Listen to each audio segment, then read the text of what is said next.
እርገቷን በመላው ዓለም ያሉ ኦርቶዶክሳውያን የህንድ ማላንካራ፣ የሩሲያ እንዲሁም የዩክሬን፣ የግሪክና የመቄዶንያ፣ በአውሮፓ፣ በአፍሪካ፣ በኤዥያ ያሉ በኢራን ያሉ ኦርቶዶክሳውያን በሙሉ የእመቤታችን የቅድስት ድንግል ማርያምን እርገቷን ዛሬ ሲያስቡ ይውላሉ።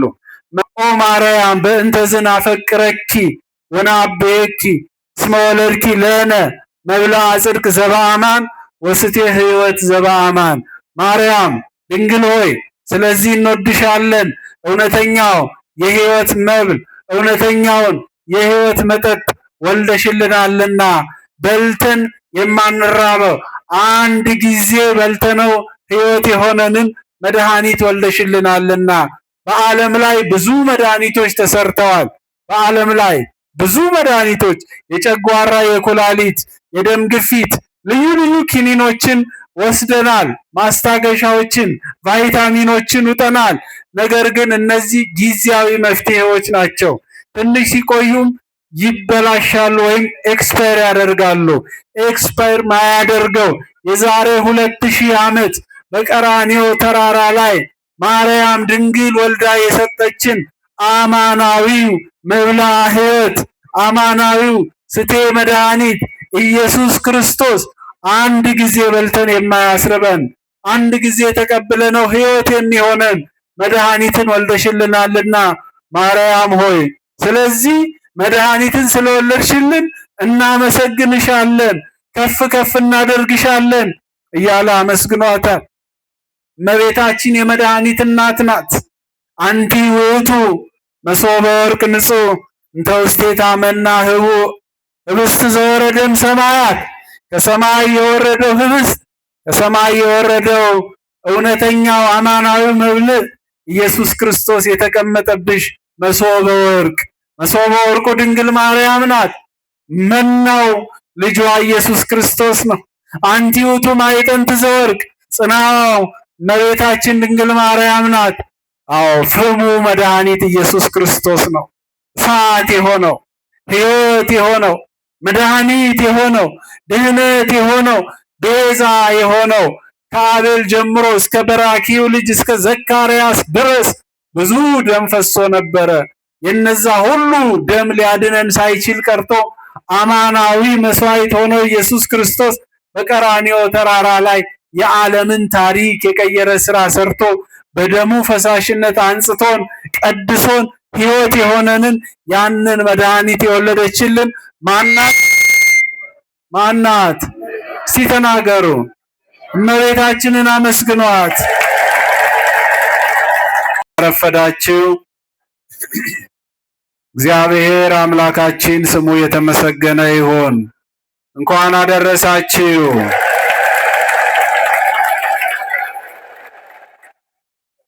እጅግ የምንወዳት የእመቤታችን የቅድስት ድንግል ማርያም ጾም ወይንም ጾመ ማርያም የምንላት የፍልሰታን ጾም ምዕመናን ከልሂቅ እስከ ደቂቅ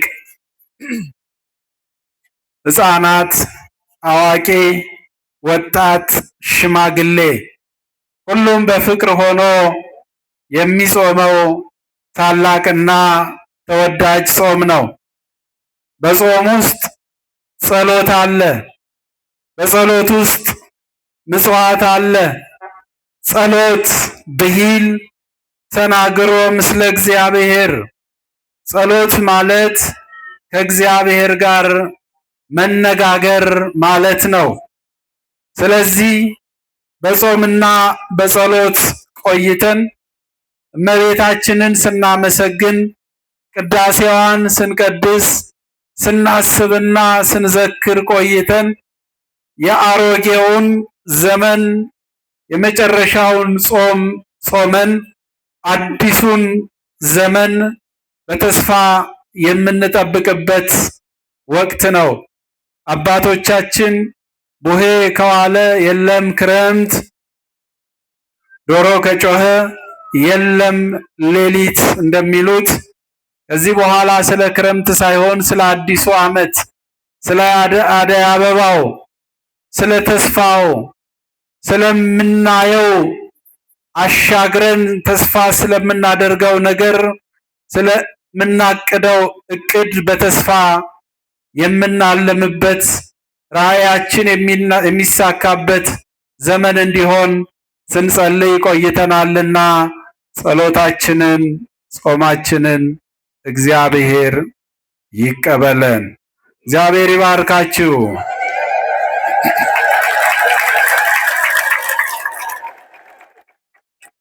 መቼም ጾም እንዴት ነበር፣ ጸሎት እንዴት ነበር ተብሎ አይጠየቅም።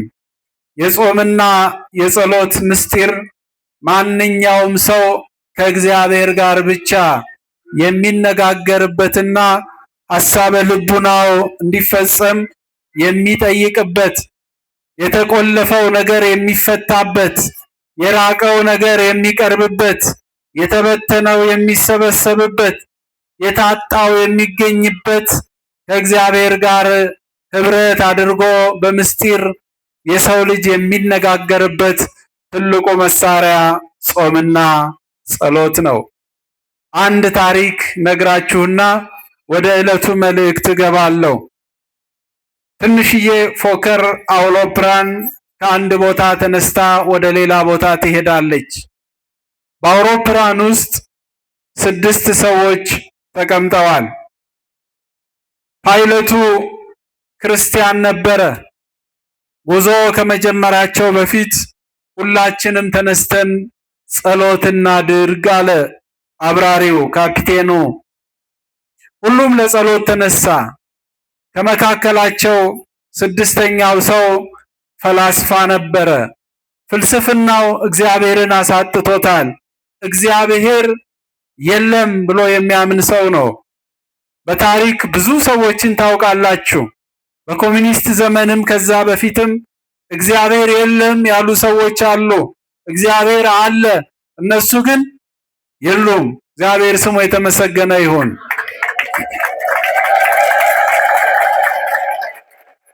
ሀልዎተ እግዚአብሔርን የማያምን ወይንም የሚጠራጠር ሰው ስለሆነ እኔ አልጸልይም አለ።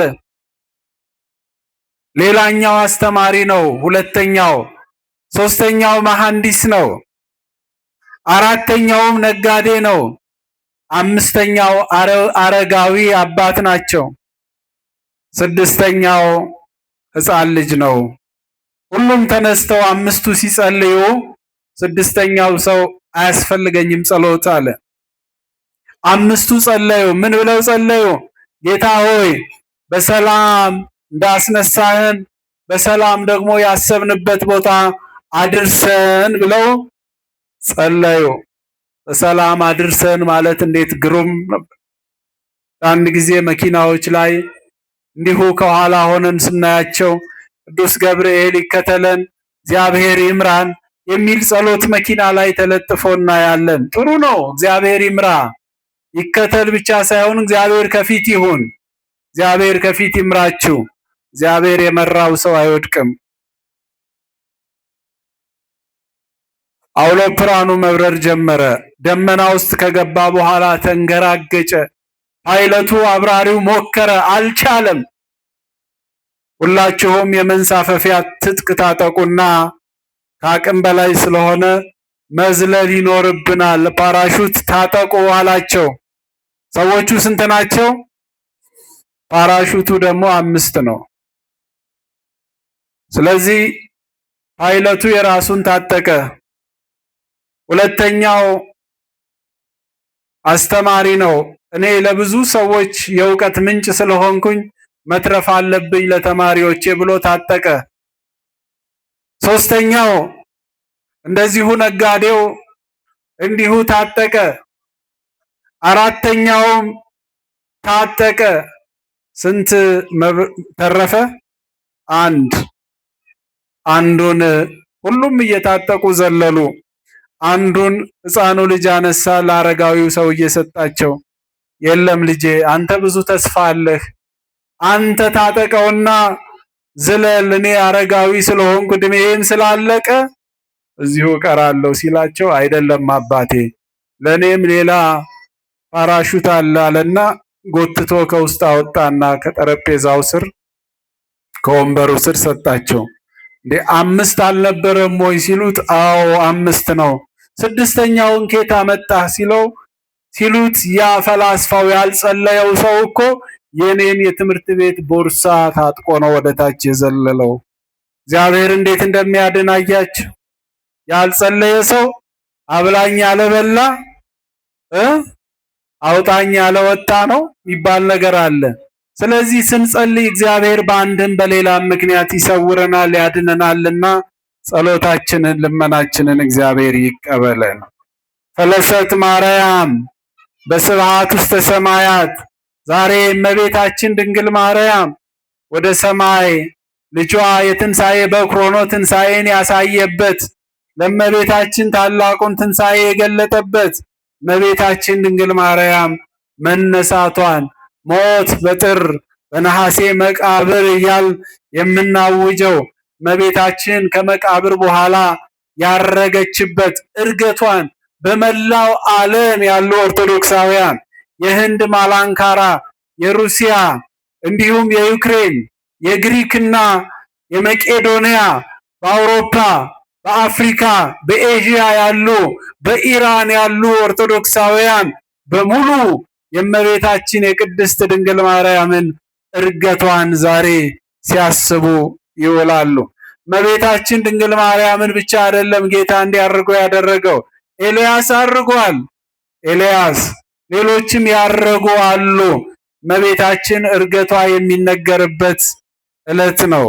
ቅድም በዝማሬ አረገች በስብሐት እያሉ ሲዘምሩ ነበረ።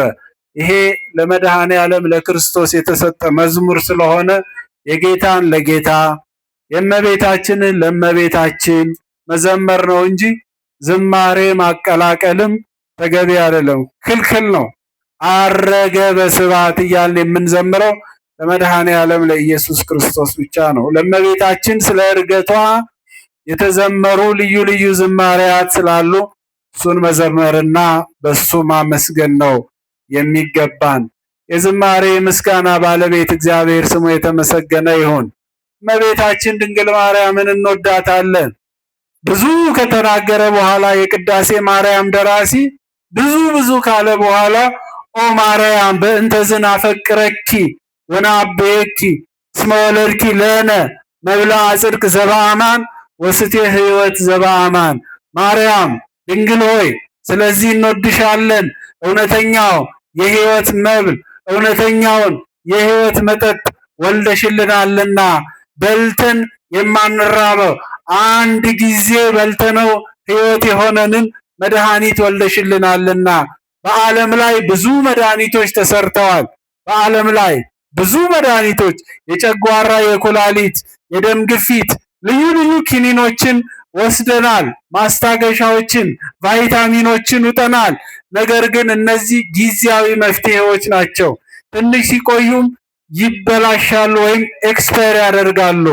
ኤክስፓየር ማያደርገው የዛሬ 2000 ዓመት በቀራንዮ ተራራ ላይ ማርያም ድንግል ወልዳ የሰጠችን አማናዊው መብልዐ ሕይወት አማናዊው ስቴ መድኃኒት ኢየሱስ ክርስቶስ አንድ ጊዜ በልተን የማያስርበን አንድ ጊዜ ተቀብለነው ሕይወት የሚሆነን መድኃኒትን ወልደሽልናልና ማርያም ሆይ ስለዚህ መድኃኒትን ስለወለድሽልን እናመሰግንሻለን፣ ከፍ ከፍ እናደርግሻለን እያለ አመስግኗታል።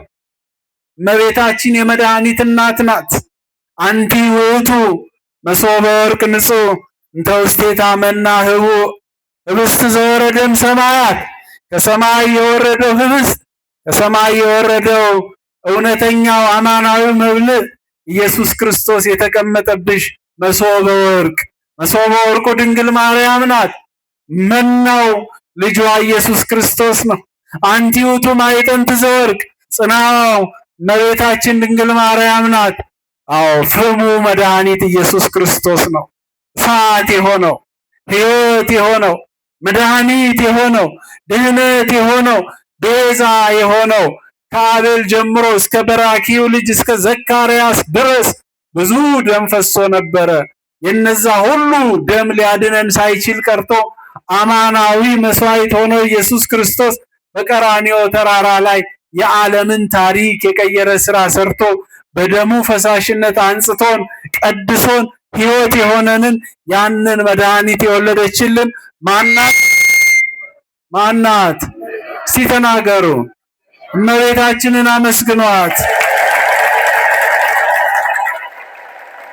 እመቤታችን ስሟ የተመሰገነ ይሁን።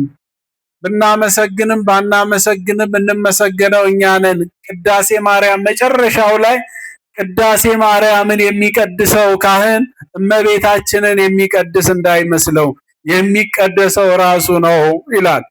ቅዳሴ ማርያምን የቀደሰው ካህን እንዳይታበይ እኮ ነው። ዛሬ ቅዳሴውን አሳመርኩት በእዝል ዜማ በግዕዝ ዜማ በድርቡ እንዲህ አርጌ ቀደስኩኝ ብሎ እንዳይመካ ራሱ ነው የተቀደሰው፣ እመቤታችንን አይደለም። ራሱ ነው የተመሰገነው ነው ያለው። እመቤታችንን ስናመሰግን ስናጨበጭብ እልል ስንል የምንቀደሰው የምንባረከው እኛ ነንና የሕይወት ባለቤት የሰላም ንጉሥ መድኃኒታችን ኢየሱስ ክርስቶስ እንኳን ለዚህ ሰዓት አደረሰን። እንኳን ጾሙን ፈታላችሁ። እንኳን ለዚህ ቀን ደረስን። አንዳንድ ሰው በተለምዶ የምትሏት ነገር አለች። ስትገናኙ ምዕመናን እንኳን ጾመ ልጓሙን ፈታላችሁ ይባላል። ጾም ልጓም ነው እንዴ? አይደለም። ማን ነው የለጎመን? እንኳን ጾሙን ፈታላችሁ እንኳን አደረሳችሁ ነው የሚባለው እንጂ ጾምሰ ጸባይተ ሥጋ ይእቲ ነው። የገዢና የተገዢ መለያ ነው። ራሳችንን ለእግዚአብሔር የምናስገዛበት የምንመረከክበት ነው እንጂ ጾም ልጓም አይደለምና እንኳን አደረሳችሁ። እግዚአብሔር ይባርካችሁ። ቅድም ስገባ በቤተ መቅደሱ በቤተ ክርስቲያኑ በስተምስራቅ በኩል እጅግ በጣም የሚያምር ቤተልሔም በአጭር ጊዜ ውስጥ ተሰርቶ ገብቼ አይቻለሁና እሱን የሰሩትን ሰዎች ለማመስገን ነው። እግዚአብሔር ይስጥልን፣ እግዚአብሔር ይባርካችሁ። እንዲሁም ደግሞ ያው ቀኑም ቅበላ ስለሆነ ከዚህ በላይ አናደክማችሁም፣ እንጨርሳለን።